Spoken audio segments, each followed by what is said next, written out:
Good evening. Welcome to South Asia Newsline. I am Nedita Neja.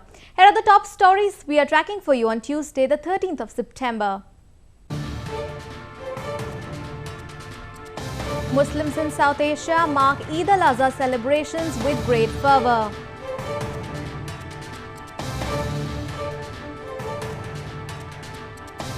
Violence eases in India's Bengaluru city amid curfew.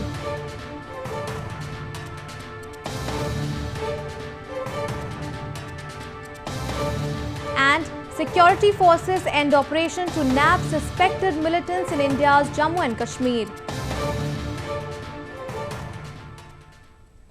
And now for all the details. Muslims marked the festival of Eid-al-Azha on Tuesday with religious fervor. It's the second most important date in the Islamic calendar, which celebrates sacrificing spirit.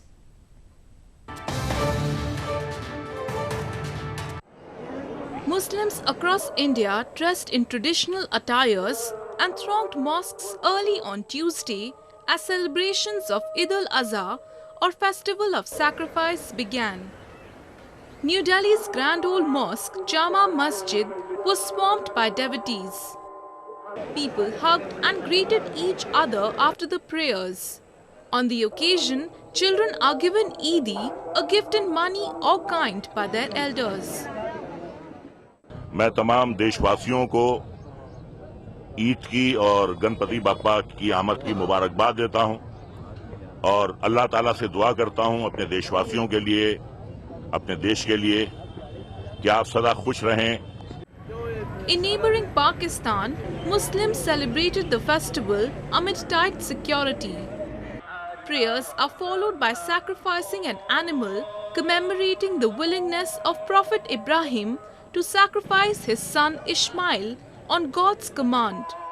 Celebrations continue for 3 days in the Muslim-dominant country. आज ईद-उल-अज़हा के मौके पे हम सुन्नत इब्राहिमी की पैरवी करते हैं और हज़रत इब्राहिम अलैहिस्सलाम की सुन्नत के मुताबिक हम कुर्बानी करते हैं और हम ये कि हम अपनी अल्लाह की रज़ा के लिए हम अपनी प्यारी सी प्यारी चीज़ को भी जो है ना हम कुर्बान करने से जो है ना हमें दरग नहीं करना चाहिए, क्योंकि अल्लाह ताला का हुक्म है और अल्हम्दुलिल्लाह हमारे नबी की भी सुन्नत है और सुन्नत इब्राहिमी भी है.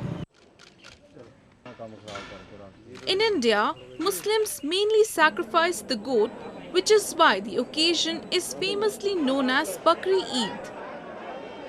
1/3 of the meat is offered to the poor, 1/3 given to the relatives, and the rest is shared among close family. Meanwhile, at least 10 people were injured in a suicide blast during Eid prayers in Pakistan. The incident took place in southern Sindh province, which has seen many targeted attacks on minority communities in recent times.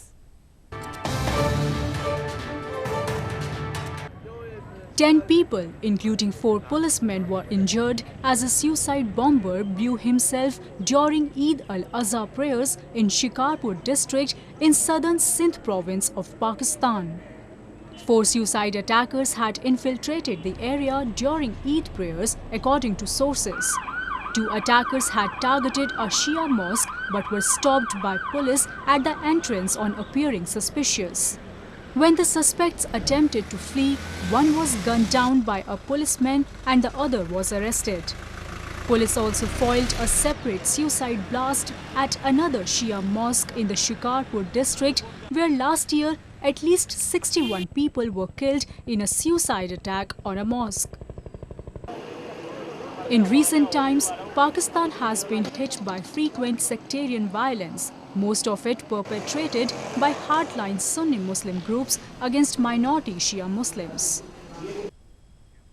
Moving on to news from India.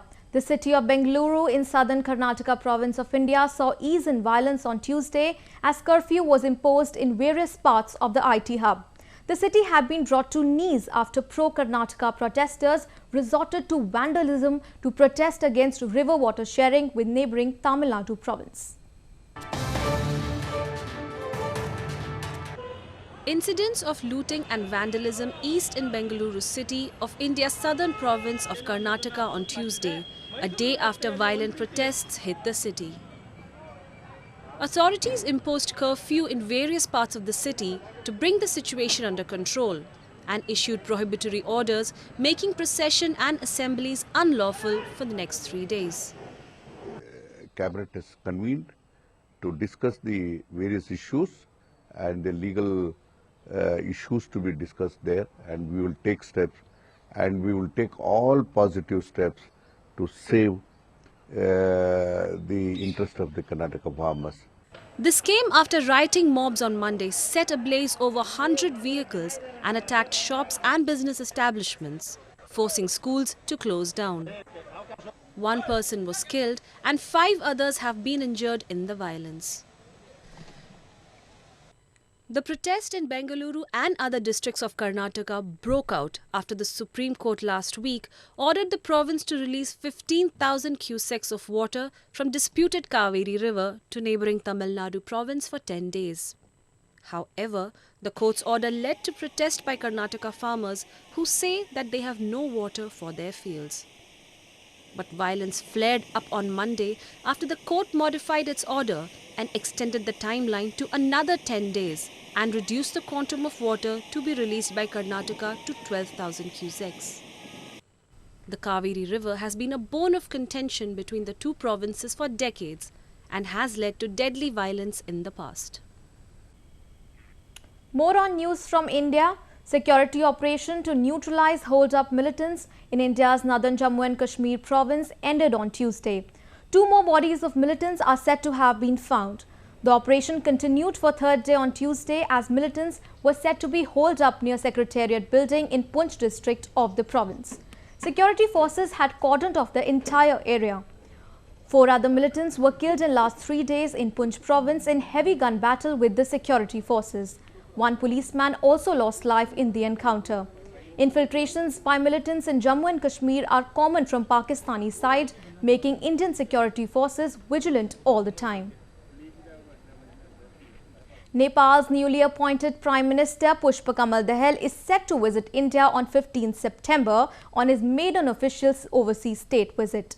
His upcoming visit to New Delhi is seen as crucial in restoring the age-old ties between the two countries, which recently went through turbulent waters.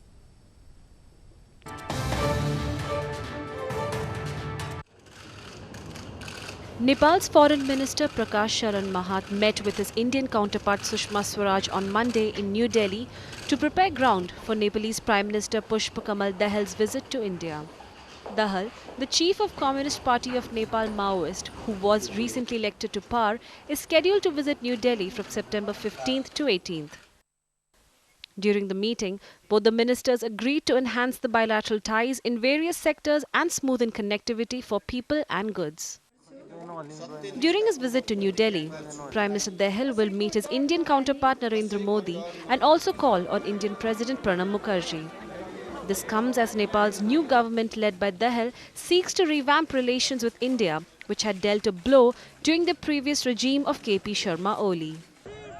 The Indo-Nepal ties had come to a standstill last year after Nepal's Madhesi community, who are protesting against country's new constitution, blocked the Indo-Nepal border, hampering passage of essential goods to the Himalayan nation.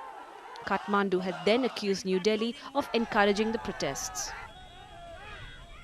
Meanwhile, the Global Citizen Festival is a non-profit which aims to bring attention to the United Nations Global Development Goals and plans to extend extreme poverty. The charity event is all set to be held in India on November 19th in entertainment capital Mumbai.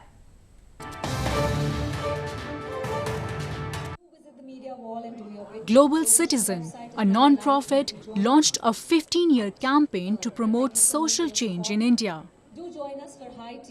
It aims to mobilize youth to take action in support for sustainable development goals. It also aims to eradicate poverty by 2030. While speaking at the launch, Bollywood actor Amitabh Bachchan said each member has to individually take part in the campaign to become an example for the entire community. There's a lot of emphasis on wanting personal involvement in all these campaigns. It's all very well for all of us to come and speak wonderful words and say a lot of nice things, but how are we going to actually execute this? And I think that when we come to execution, each one of us, each member, each individual has to individually take part and become an example for the rest of the community. Global Citizen Festival is scheduled on November 19th, World Toilet Day in Western Mumbai, with a focus on sanitation, clean water and education and gender equality.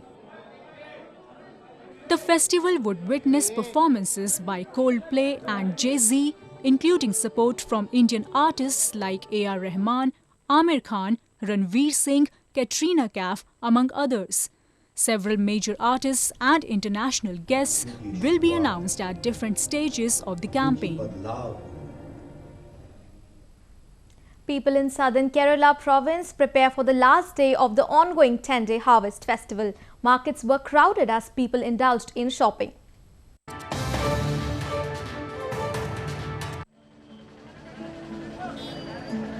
Hundreds of people in India's southern Kerala province throng markets in preparation for the final day of the ongoing Onam Festival.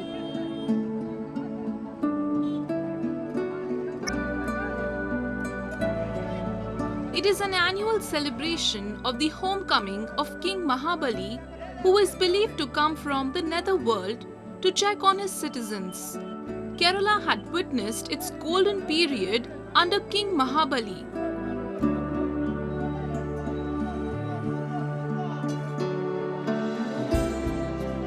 People thronged markets with family and friends for last-minute shopping.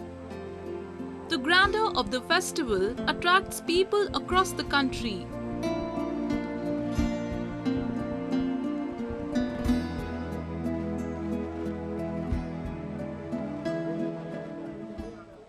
बहुत बड़ी त्यौहार है ओनम बोल के देखना है कैसा है और देख के बहुत अच्छा लग रहा है जो बहुत मजा आ रहा है यहाँ पर आके. Flower sales reported a rise as people bought flowers to make flower carpets called pookalams that form an important part of the 10-day festival. Women popularly drape an off-white sari with golden border during the festival. Well, that's the way it was in South Asia this evening. Before we conclude the top stories once again. Muslims in South Asia mark Eid-al-Azha celebrations with great fervor.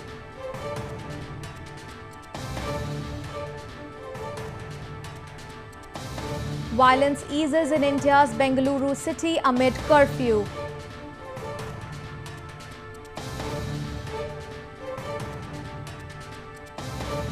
And security forces end operation to nab suspected militants in India's Jammu and Kashmir.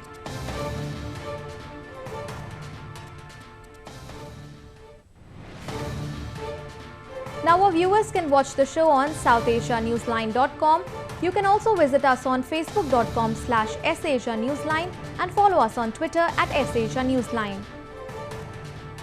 That's all in tonight's edition. We'll see you same time tomorrow. Good night.